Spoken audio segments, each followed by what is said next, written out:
A vy už tiež prestaňte šaškovať. To sú vážne veci. Ale nie, ja som vám naozaj strašne vďačný. Toľko príprav a starostí. Ibaže... Aké ibaže? Však nám to všetko krásne odsýpa.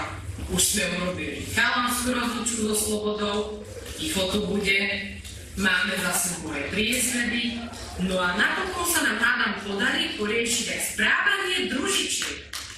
Tak aké ibaže? No, ja som si myslel, ja by som si dovolil iba tak na okraj podotknúť, ako podľa mňa teda by asi bolo dobré, ak sa teda mám oženiť však, tak asi, že by to bez nevesty ani veľmi nešlo. No to je snad samozrejme, že by to bez nevesty nešlo.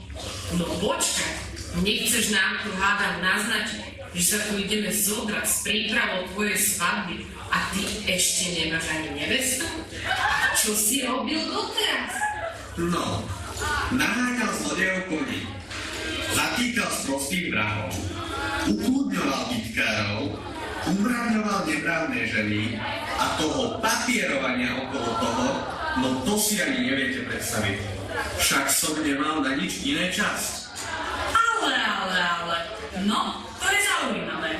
Koľkokrát som ja išla okolo šerifskej úradovne, toľkokrát som tam videla čo?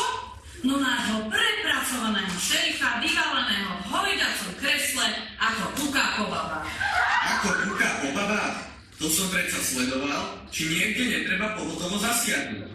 Áno, a prečo potom, keď sa pobil Jack s Billom oproti predkrčmou, si nezasiahol? Naopak, si ešte vsadil na Billa? No dobre, však to bola akurát obedňačia siesta. A Bill s Jackom sa predsa bijú v jednom kuse. To by som fakt iné nerobil. Stále tu však máme ten problém, že síce svadba na spadnutie, ale nevesta zatiaľ nikde.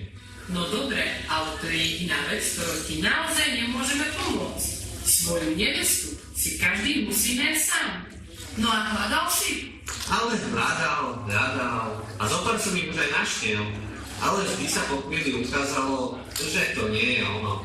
No, to sú tie chvíľkové dlavosti. A ako vlastne človek, chlap, muž, ako ja, pozná, že práve táto či táto je tá pravá. No, to ti predsa musí povedať tvoje srdce. No skús načúvať. Nič. Zase nič.